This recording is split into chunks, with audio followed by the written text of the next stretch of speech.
yo siento eso en la barriga, la rabia, así la náusea, cuando los veo en la televisión, pero bueno, tú, Eurípides, tienes que convivir con ellos todas las semanas. Me compadezco, pero totalmente. ¿Cómo le haces? ¿Qué Una estómago? pila. No, y Tú además te tomas una pasiflora. te lo podrá platicar también bien Hamlet. Eso es como una corte del rey. Sí. Ahí estamos rodeados de toda una serie de súbditos de Lorenzo Córdoba, Ajá. que lo vimos esta sesión en donde se restituyó a Edmundo Jacobo, de cómo entra Edmundo Jacobo y se paran y aplauden. Bueno, hasta le hace así como que le pone la corbata a Lorenzo, ¿no? Nosotros hacemos nuestros posicionamientos, hablamos duro, les decimos las cosas de frente. ¿Cómo y debe ser? se ríen de nosotros, se paran, hablan entre ellos, se ponen de acuerdo. Es decir, es un escenario, la verdad es que no se ve siempre en cámara, porque pues las cámaras solamente enfocan a quien está hablando, pero la verdad es que la dinámica interna dentro del Consejo General de INE es bien interesante de cómo la mafia electoral opera en la realidad. No es, digamos, un invento discursivo, son una mafia que se pone de acuerdo y que precisamente todo tiene que ver o todo gira en torno a preservar el control de dinero y de puestos en el Instituto Nacional Electoral. Oigan, y perdonen la pregunta, pero es que Perdón, siempre me ha perdón. rondado. Y Sí, como toda buena corte hay bufones, claro. hay lacayos. Sí. O sea, está ahí Ciro Murayama, que es el bufón de... El monaguillo de Lorenzo Córdoba, el lacayo. Ayer lo vimos al consejero Jaime Rivera. A él literalmente le pasan tarjetas, eso es lo que tienes que decir, compañero. Entonces él se pone a leer lo que le dice Lorenzo Córdoba. Y lo ensayas. Sí, No. de verdad que es una corte del rey. Bueno, ¿cómo vieron? ¿Cómo vieron esta concentración masiva de un montón de gente vestida de rosa, en donde vimos expresiones distintas, diversas? Se estaban arrancando unos carteles de Genaro García Luna, unos pósters inclusive, decían, por un lado el INE no se toca, pero también García Luna no se toca, el privilegio no se toca. ¿Cómo viste, Hamlet? Lo resumiste bien en la última frase, Andrea, Eurípides. En realidad es una marcha en defensa de privilegios. Quienes estaban ahí defendían de una u otra manera su estatus, el lugar que el neoliberalismo les dejó. Para ellos, la representación popular no existe, simplemente la identifican como estamentos, espacios que estarían reservados solamente para personas con ciertas características socioeconómicas principalmente, pero también de Modelo ideología. orgánico, digamos. Claro. Sí, eso es lo que defienden en toda su expresión. Entonces, para ellos no es excesivo que Lorenzo Córdoba, Ciro Murayama y Porfirio Jacobo, Porfirito, ganen 260,000 pesos al mes. Para ellos no es excesivo que se vayan a llevar un finiquito de entre 10 y 15 millones, escondido en su seguro de separación individualizada, que Claro. es una caja que se alimenta con todos estos recursos. Entonces, a ellos no les asusta este tema, pero a nosotros nos ofende y nos duele en un país con tanta desigualdad. Claro. Oye, Eurípides, ¿y tú piensas que la gente que salió a concentrarse de manera masiva en el Zócalo conocía de estos finiquitos, de estas bolsas, de estos fondos discrecionales, ocultos, secretos, de los cuales gozan pues Ciro Murayama, Lorenzo Córdoba, Edmundo Jacobo y otra serie de integrantes de la ya tan llamada burocracia dorada? ¿Tú crees que la gente sepa esto? Mira, yo como me estás diciendo que es una plática muy honesta, te voy a ser sincero. La La verdad es que yo creo que la mayoría de la gente que participó en la marcha de ese domingo, pues es gente que va a movilizarse por cualquier cosa que huela a López Obrador. Claro. Es gente que está absolutamente infundida de odio, Sí. de racismo, de clasismo, y como ven en López Obrador pues la llegada al poder de una gente del pueblo, Claro. abajo, eso les enardece, les molesta mucho, y cualquier oportunidad que tienen para manifestar ese odio en contra de López Obrador y todo lo que él representa, pues los moviliza. Entonces creo que esa es la razón fundamental de la concentración del domingo, y bueno, pues pasan por alto, o hacen vista gorda de todos estos excesos, de todos los privilegios que significa la burocracia dorada del INE, Claro. y eso creo que es lo fundamental. No les importa, digamos, Claro. ya es lo demás es lo de menos para ellos, es la cuestión de manifestarse en contra del presidente y su proyecto. Claro, pues a resumidas cuentas hemos hablado un poco de la concentración, ¿no? De esta concentración que se dio en el Zócalo, que fue amplísimamente cubierta por los medios de comunicación tradicionales, por los grandes consorcios mediáticos, ¿no? Con esto, ciertas personas, dentro de las cuales me incluyo, pues creemos que se pretendió tapar el asunto de García Luna y la sentencia condenatoria en contra de quien fuera secretario de Seguridad Pública y como cambiar la página, ¿no? O sea, cambiar de tema. Pero bueno, hay muchos asuntos que hay que analizar en la reforma político-electoral. Y yo empezaría, Hamlet, si te parece bien, ¿era necesaria una reforma político-electoral? Tú que conoces también el sistema político mexicano, particularmente en su beta electoral, ¿era necesaria la reforma político-electoral? Porque hay quienes dicen, pues tuvo que haber sido muy al inicio del sexenio, habiendo ya pasado, o sea, como poco tiempo de la transición, ¿no? Que es cuando se suelen hacer reformas estructurales como esta. ¿Era necesaria la segunda mitad del sexenio del presidente proponer esta reforma constitucional? Lo primero que tenemos que decir, Andrea, es que Calderón sí sabía Claro. y que Margarita sí sabía. Claro. Si sabía o no sabía, pues. Sí sabía. Y lo interesante ya en la aplicación de la reforma, la principal razón por la cual no avanzó la modificación constitucional es porque se tocaban los privilegios de los partidos políticos. Para este año, 2023, los partidos están llevando 6,000 millones de pesos a nivel federal de prerrogativas, más otros 5,700 a nivel estatal, porque les da presupuesto el INE a nivel federal, pero también las legislaturas en los congresos locales. Ahora, la fórmula, ustedes van a decir, ¿por qué tanto dinero? ¿No? La fórmula para la asignación del presupuesto a los partidos está en la Constitución. Entonces ellos encumbraron sus privilegios, los resguardaron en una bóveda que no puedes abrir si no tienes 2/3 partes.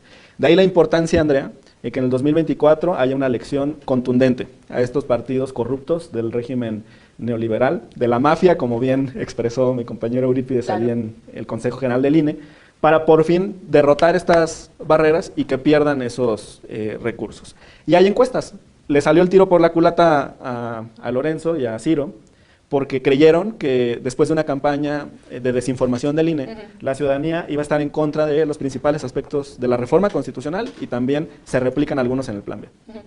Pero tienes que el 93% de los ciudadanos están a favor de reducir el presupuesto a los partidos políticos. Esto según la encuesta de ENCOL, ¿no? La encuesta de ENCOL, pero también es coincidente con la que hizo Telefónica el INE con otra espejo que hizo Parametría con el propio partido, con Morena. Las tres coinciden. Antes de que nos compartas esos datos, recordarles a quienes nos están viendo, que nos ayuden compartiendo este en vivo, por supuesto, recordarles un asunto que es fundamental. El Instituto Nacional Electoral hizo un levantamiento, ¿no? Hizo una encuesta del propio instituto. Fue juez y parte, como le gusta hacer en muchas ocasiones. Y como le fue mal en la encuesta, pretendió ocultar los resultados de esta encuesta, ¿no? La escondió y fue a través de la representación del diputado Mario Yergo de Eurípides que se logra tener esa información y divulgarla. Pero además no se equivocaba la encuesta del INE. Hubo otras dos, que son las que mencionabas, que confirman estos resultados. Eso fue en partidos, pero es lo mismo para reducción del número de legisladores. Y coincide también con quitarle presupuesto al Instituto Nacional Electoral, 74% en una encuesta, 75% en otra, pero a favor de eliminar estos excesos, Andrea. Entonces la respuesta es sí era urgente y sigue siendo urgente una reforma en materia electoral. Creo yo que ahora todo este entorno nos deja ver que la reforma más urgente en este momento también es una al Poder Judicial. Sí, claro, por supuesto, porque solemos hablar mucho del INE, porque es a donde la ciudadanía pues tiene más cercano el INE, ¿no? O sea, si le dices Tribunal Electoral del Poder Judicial de la Federación, no dice mucho en términos generales, ¿no? A la población mexicana, pero es a donde la oposición llevó también el debate. El INE no se toca, pero no habló en ningún momento del Tribunal Electoral, de la Sala Superior, de la Sala Regional, no habló en ningún momento de los organismos públicos locales electorales, de los OPLES, de los institutos estatales. Bueno, esta reforma incluye muchísimos puntos, ¿no? No pudimos rescatar todos los que venían en la reforma constitucional porque pues no teníamos efectivamente por este candado del que ya hablaba Hamlet la mayoría calificada, pero pudimos rescatar otra serie de puntos, ¿no? ¿Cuál podrías decir, Eurípides, que es el punto más importante, el medular de la reforma político-electoral en leyes secundarias, para que la gente lo conozca? Sí, antes me gustaría decir algo que bien mencionaba Hamlet. Mira, el tema de que hayan agarrado al INE como bandera es porque hay que ser sinceros, y también es un reto para los que participamos ahí en la representación. El INE como institución está bien visto por la gente. ¿Por qué? Porque uno pues recibe su credencial para votar con racional funcionamiento de sus módulos, pues la usa para ir al banco, para hacer todos los trámites. Entonces, la credencial para votar con fotografía es una herramienta que uno siente muy cercana. Claro. Entonces, además, hay un aparato de comunicación muy importante por parte del INE, tiene la administración de todo el tiempo del Estado y tiene un presupuesto muy importante de comunicación que todo el día te está diciendo el INE, el INE, el INE, el INE, el INE es tuyo, somos parte del INE. Entonces, está muy familiarizada la gente con el Instituto Nacional Electoral.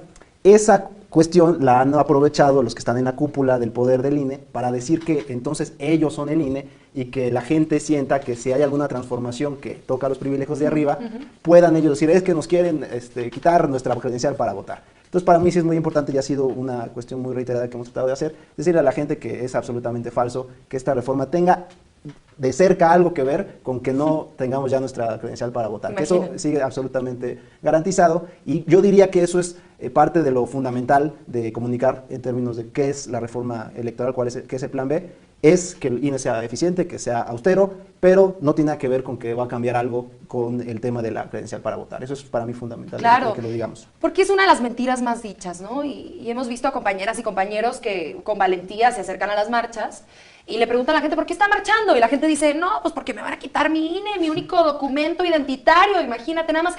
Cosa que hay que hacer una pausa, ¿no? Hay que pensar, nosotros que somos diputados, Hamlet, en quitarle la preservación del derecho a la identidad al Instituto Nacional Electoral, ¿no? Tendremos que pensar en una identificación personal más allá de lo electoral, como lo tienen en otros países, como en Europa, el DNI y otros asuntos, ¿no? Pero bueno, eso está de más. Creo que es una de las mentiras más dichas. Otra de las mentiras más dichas es que vamos a correr un montón de personal. Algunos medios de comunicación se prestaron a decir que eran cerca de 8,000 trabajadores. Hamlet, ¿cuántos son en verdad, no? Porque escuchamos vocales y entonces no sabemos qué son los vocales, cuántos se van en los distritos federales, cuántos se van en las entidades federativas, y son 8,000 personas.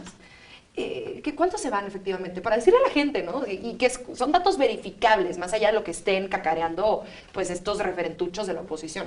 Sí. Andrea, pues precisamente les reclamamos en la sesión del Consejo General por esta desinformación. El Plan B toca solo a la burocracia dorada del INE, que además es ociosa. Trabajan 6 meses y descansan 2 años y medio, con unos sueldazos increíbles. Solo trabajan en elecciones, entonces. Sí, tú mencionabas hace rato a los soples, a los institutos locales, que también tienen mucha cercanía con los ciudadanos de los estados, o sea, los ubican muy bien. Instituto Electoral y de Participación Ciudadana de Jalisco, por ejemplo, el de Chihuahua, el de Puebla. Pero el tema es que hay una duplicidad en las funciones e incluso se estorban. Como cuando lanzan un balón, un centro, y no se ponen de acuerdo 2 jugadores y en lugar de pegarle a la pelota se pegan ellos en la cabeza. Esto ocurre todo el tiempo y con además, el sistema electoral. Te rompo rapidísimo. Y además hay unas grillas internas entre el INE y los soples, y como todo tiene que ver con sueldos, salarios, nóminas, sí, hay una pelea constante entre los consejeros del INE, que quién pone un consejero en un estado, que quién pone un vocal ejecutivo. O sea, que los propios consejeros, siendo botín, tienen su botín en los estados. Ay, caray. El botín del botín. El botín del botín. Ahora sí que el botín del botín. Muy interesante porque antes las legislaturas locales y los gobernadores, o sea, 2 poderes de los 3 que existen en los estados, elegían a los consejeros y magistrados. Ahora ya no, todo se decide aquí en la Ciudad de México. A los consejeros de estos órganos locales los eligen los consejeros del INE a nivel nacional. Entonces, en realidad no hay una participación del pueblo, ni una soberanía de los estados, ni una determinación popular de respaldo a estos integrantes. Entonces, uno de los ejes de la desinformación ha tenido que ver con los supuestos riesgos en la operación del instituto. La realidad es que estas estructuras se duplican y, llegando al número, tenemos una estructura en los 300 distritos del país con 5 vocales del Instituto Nacional Electoral. 5 por distrito. Sí. Entonces, por ejemplo, hay un vocal de organización y hay un vocal de capacitación. Entonces, o sea, digamos que antes de la reforma, 1,500. 1,500. Okay. Entonces, en cada uno de estos distritos tienes a un vocal de organización y un vocal de capacitación. Y la pregunta es, ¿y el vocal de capacitación a quién capacita cuando no hay proceso electoral? Y el vocal de organización, ¿qué está organizando cuando no hay proceso electoral? Definitivo. Y la respuesta es nada. Hay un vocal del Registro Federal de Electores, ese sí trabaja. Oye, pues todos queremos ser vocales, ¿no? Sí. No, pues claro, que a toda madre. Sueldazos. Y, por ejemplo, el vocal del Registro Federal de Electores trabaja todo el tiempo porque tiene que coordinar las actividades en los módulos de credencialización. El padrón siempre está sufriendo modificaciones. Sí, claro. Pero los demás en realidad no hacen una labor permanente. Por eso la reforma dice, en los distritos hay que pasar de 5 a un responsable operativo y a nivel estatal hay que pasar de 5 a 3. Por esa razón se irían 1,200 de estos vocales en los distritos y 64 en los consejos locales. O sea, que no son 8,000 trabajadores, son 1,264 flojos. 1,264 parásitos. Ya, o sea, sanguijuelas, ¿no? En Del el erario. había mucho general y la tropa es la que se sacaba la chamba, y es lo que hace la reforma es dar tanto general, mucho jefe. Oigan, pues imagínense qué milagrote el del presidente de la República, qué genio, porque llegan los opositores a tribuna y dicen, el seguro del desempleo, vamos a ayudar a las madres de familias solteras, no sé qué, ideas mágicas, nunca dicen de dónde va a salir ese presupuesto. Y ahora que tenemos un presupuesto que se va a liberar, pues sucede que ya se les olvidó lo que presentaron y ya no les interesa la disponibilidad del recurso, ¿no? O sea, la verdad es que es una cosa completamente cínica, hipócrita, y yo siento eso en la barriga, la rabia, así la náusea, cuando los veo en la televisión, pero bueno, tú, Eurípides, tienes que convivir con ellos todas las semanas. Me compadezco, pero totalmente. ¿Cómo le haces? ¿Qué Una estómago? tila. No, y además te tomas una pasiflora. te lo podrá platicar también bien Hamlet. Eso es como una corte del rey. Sí. Ahí estamos rodeados de toda una serie de súbditos de Lorenzo Córdoba, que lo vimos esta sesión en donde se restituyó a Edmundo Jacobo, de cómo entra Edmundo Jacobo y se paran y aplauden. Bueno, hasta le hace así como que le ponen la corbata a Lorenzo, ¿no? Nosotros hacemos nuestros posicionamientos, hablamos duro, les decimos las cosas de frente. ¿Cómo y debe ser? se ríen de nosotros, se paran, hablan entre ellos, se ponen de acuerdo. Es decir, es un escenario, la verdad es que no se ve siempre en cámara, porque pues las cámaras solamente enfocan a quien está hablando, pero la verdad es que la dinámica interna dentro del Consejo General de INE es bien interesante de cómo la mafia electoral opera en la realidad. No es, digamos, un invento discursivo. Son una mafia que se pone de acuerdo y que precisamente todo tiene que ver o todo gira en torno a preservar control de dinero y de puestos en el Instituto Nacional Electoral. Oigan, y perdonen la pregunta, pero es que Perdón, siempre me ha rondado. Y ¿Sí? como toda buena corte hay bufones, Claro. hay lacayos. Sí. O sea, está ahí Ciro Murayama, que es el bufón de... El monaguillo de Lorenzo Córdoba. El lacayo, ayer lo vimos al consejero Jaime Rivera, a él literalmente le pasan tarjetas, eso es lo que tú tienes que decir, compañero. Entonces él se pone a leer lo que le dice Lorenzo Córdoba. Y lo ensayas. Sí, de verdad que es una corte del rey ahí. Oigan, ¿y son sesiones abiertas? ¿Se puede atender como audiencia o no? Es sesión que se transmite siempre, lamentablemente, y lo hemos reiterado también muchas veces, cortan los comentarios en las transmisiones de Facebook, no le gusta Los censuran, a los consejeros. a ellos que son tan demócratas, Así es. ¿no? En YouTube no puedes hacer comentarios sobre lo que Oigan, estás viendo en la sesión. ¿y ustedes creen que una persona racista, clasista, como Lorenzo Córdoba, se puede erigir, como lo ha pretendido hacer durante mucho tiempo, como el protector de la democracia? Porque siempre nos dicen, ¿no? Oye, este Instituto Nacional Electoral es el órgano que le dio la victoria al presidente de la República. Este es el INE que consiguió la transición democrática de la que ustedes tanto pregonan. Y yo digo, bueno, lo que pasa es que existió una votación histórica masiva que impidió el fraude electoral. Sí. ¿Cómo podríamos comentarle a la gente, hacerle saber a la gente que no fue el INE el que le entregó un premio al presidente y que le dijo, híjole, ya, ahora sí ya te toca, Edmundo, ¿qué crees? Ya, la tercera es la vencida y ya la tienes merecida. ¿Cómo le podríamos decir a la gente, o sea, cómo podríamos hacer esa división entre democracia e Instituto Nacional Electoral para que la oposición no las intente asemejar? Porque lo han intentado hacer durante mucho tiempo, ¿no? Sí, pues nosotros, los tres, resultamos electos en 2021, como ocurrió masivamente en 2018. Gracias al apoyo popular por un proyecto de nación que encabeza el presidente López Obrador. Y ganamos como equipo, como Cuarta Transformación, como Morena, como coalición, a pesar del árbitro, no gracias al árbitro. Claro. Los jugadores, las personas relevantes, los protagonistas de esta transformación son ustedes, los que nos dieron la confianza con su voto, que esperamos pues honrar día a día en el trabajo legislativo, en la representación en el INE, para continuar con ese proyecto de nación. Pero no se dejen engañar, el árbitro siempre ha jugado en contra de Morena. Nada más, en los últimos meses, han aplicado multas inconstitucionales por más de 400 millones de pesos al movimiento. De su máquina. Entonces, hacen todo lo posible porque no avancemos, han descalificado candidatos a gubernaturas, bajaron a muchísimos aspirantes a diputaciones. A gubernaturas. A gubernaturas. Siguen sancionando, en la penúltima sesión, sancionaron a un compañero legislador en funciones por cosas que pasaron hace 2 años. O sea, siguen persiguiendo al Absurdos movimiento. totales. Sí.